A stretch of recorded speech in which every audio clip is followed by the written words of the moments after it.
Have you ever noticed that the older you get, the less you feel like socializing or hanging out with big groups like you used to? It might feel a little strange or even a bit worrying at times, but the truth is pulling back from social gatherings as you age isn't necessarily a bad thing. In fact, it's a completely normal part of psychological growth. And more importantly, there's real science behind it. In today's video, we're diving into 6 surprising psychological reasons why so many people become more private and withdrawn as they get older, and why that change isn't just natural, but could actually be a sign of strong mental health. Stick around until the end, because these reasons won't just help you understand yourself better. They might completely shift the way you see your relationships in a more positive light. And if you haven't already, make sure to hit that subscribe button and turn on notifications so you never miss a video that helps you grow and live a more meaningful life. Reason for 1, energy preservation becomes a top priority. One of the clearest reasons older adults start pulling away from social interactions is simple: preserving energy becomes a natural priority. When you're young, your body bounces back fast and your mental battery always feels charged. But as you age, even enjoyable social gatherings can start draining more out of you than you expect. You might notice that after a simple coffee meetup or a family get-together, you feel completely wiped physically and mentally, way more than you used to. That's because social interaction isn't just about showing up. It takes emotional effort, focus, and sometimes even physical stamina. All of that pulls from an energy reserve that naturally shrinks as we get older. But here's the thing, this shift doesn't mean you're becoming cold or antisocial. On the contrary, it's your body and mind working together to protect your overall well-being. Psychologists actually call this the energy preservation theory. According to this theory, as we age, the brain starts prioritizing activities that offer higher emotional returns and slowly cuts back on social interactions that feel superficial or unnecessary. Picture a woman named Evelyn, 72 years old. She used to show up to every neighborhood meeting, birthday party, and community event. But over time, she realized that big crowded gatherings left her more drained than fulfilled. So she started making different choices, opting for quiet coffee chats with close friends instead of noisy functions.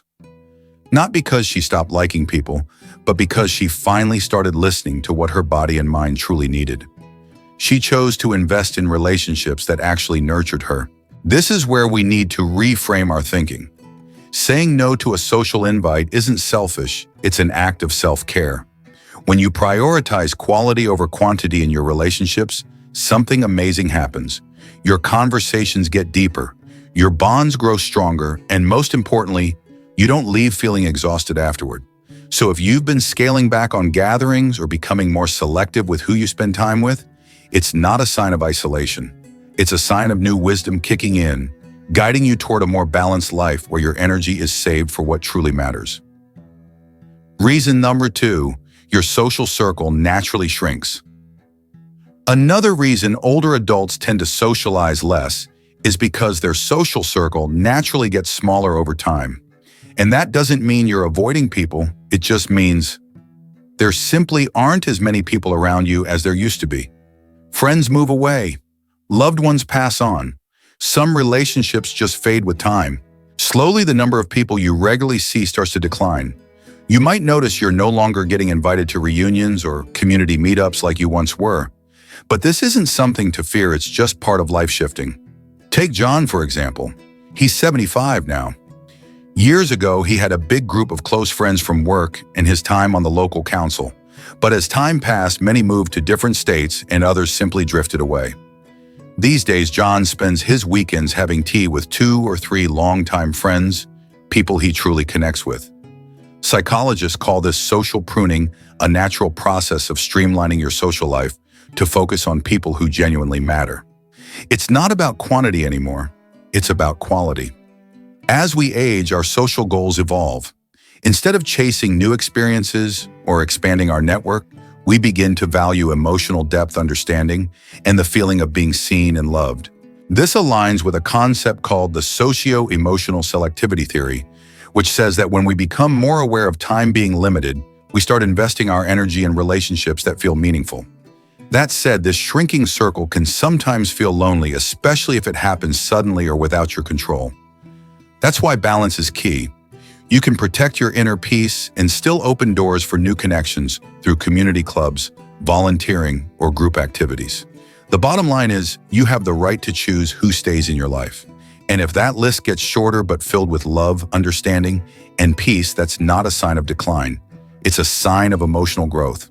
Reason, number 3, increased sensitivity to stress and social conflict. Have you found yourself avoiding conversations that might turn into arguments or feeling less tolerant of negative comments than you once were? That's not weakness, it's emotional maturity. As we age, many people begin to steer clear of conflict and emotionally charged social situations. It's not just personality, it's an adaptive psychological response developed over years of life experience. Older adults often place a higher value on peace and emotional stability, which makes them less willing to engage in stressful or draining interactions. At its core, this shift comes from the brain learning how to protect itself. After decades of joy, anger, misunderstandings, and everything in between, we begin to recognize who makes us feel valued and who leaves us drained. When you start feeling like you just can't deal with tense conversations anymore, that's your emotional health telling you it deserves to come first. Take Barbara, 72. She used to love big family dinners, where heated debates about politics, religion, or social issues were the norm. But over time, those conversations began ending in frustration and misunderstanding. Now Barbara chooses to sit quietly or skip the gathering entirely. She's not angry with anyone, she's simply protecting her mind from unnecessary negativity. Science backs this up. Studies in psychology show that older adults often regulate emotions better than younger folks, partly because the prefrontal cortex, the part of the brain responsible for emotional control, functions differently with age. But even more than that, life experience teaches us that peace is more valuable than winning an argument. Unfortunately, others may misinterpret this. When they see an older person becoming quiet or skipping social events, they might assume that person is cranky, distant, or depressed. But often it's actually a healthy form of self-care, a kind of emotional shield against stress, anxiety, or even depression. That doesn't mean you should avoid all social contact. Instead, learning to gently set boundaries or choose which conversations to engage in can help you maintain relationships without sacrificing your peace. You can say things like, "The topic's a little sensitive for me. Can we talk about something else?" or just smile and quietly step back when needed. With understanding friends and loved ones, these boundaries can be respected, not judged.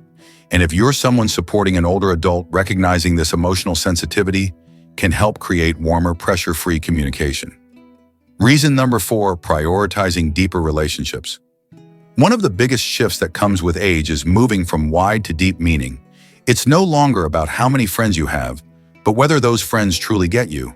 When we're younger, we tend to get swept up in social circles, constantly meeting new people, juggling parties, and bouncing between groups. But as life evolves, so do our social needs. At some point, the small talk gets old, and what we really crave is emotional depth, truth, and connection. You don't have time anymore to play nice with people who aren't genuine. Instead, you start gravitating toward those who make you feel like yourself, those who truly listen, share, and even sit in silence with you comfortably. Take James, 78.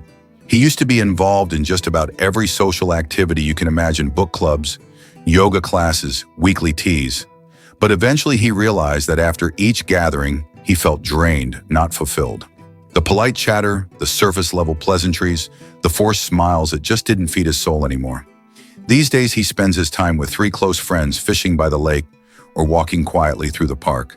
And ironically, it's in that silence that James feels more connected than he ever did at a crowded social event. This change isn't random, it's explained by socio-emotional selectivity theory, which says that when we recognize time is limited, we invest more emotional energy into things that truly matter. And relationships are the clearest reflection of that. It's also why many older adults step back from longtime social groups or community events.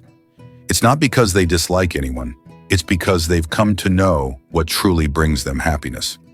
Friends and family should understand this. Not showing up to every gathering doesn't mean someone is pulling away. It means they're intentionally nurturing deeper, more meaningful bonds. And those fewer but richer connections often become a real source of emotional strength and peace. In fact, numerous studies show that strong emotional connections help lower the risk of depression, improve cognitive health, and even boost overall longevity. So choosing fewer but more genuine friends isn't just an emotional need, It's a smart strategy for long-term wellness. Reason number 5, heightened self-awareness makes you more selective. One of the gifts of getting older is knowing yourself better than ever. And that kind of wisdom doesn't come from books, it comes from life. From joy and loss, conflict and healing. That lived experience gives you clarity on who you want in your life and who you don't.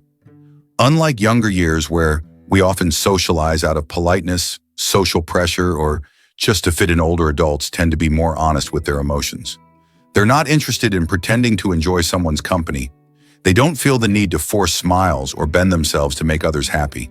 Instead, they choose relationships that allow them to just be no mass, no effort, just real connection. That doesn't mean they're isolating themselves, quite the opposite. It's a healthy form of emotional self-care. Picture Helen, 72. She used to meet up with a longtime group of friends for tea and chats. But over time, she realized that every time she came home from those gatherings, her mood was worse. Some friends complained constantly. Others were judgmental. Some always brought up negative news. Eventually, Helen made the quiet decision to step back. Now she spends her time with her kind-hearted sister, a neighbor who shares her love of gardening, and a few old friends who still exchange handwritten letters.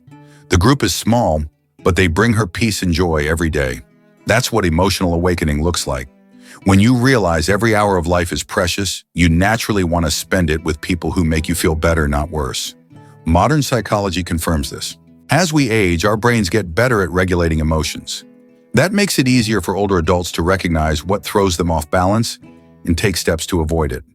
That's why they're no longer willing to tolerate relationships that feel draining or fake. And here's the beauty of that selectiveness: it often deepens the bonds that do remain.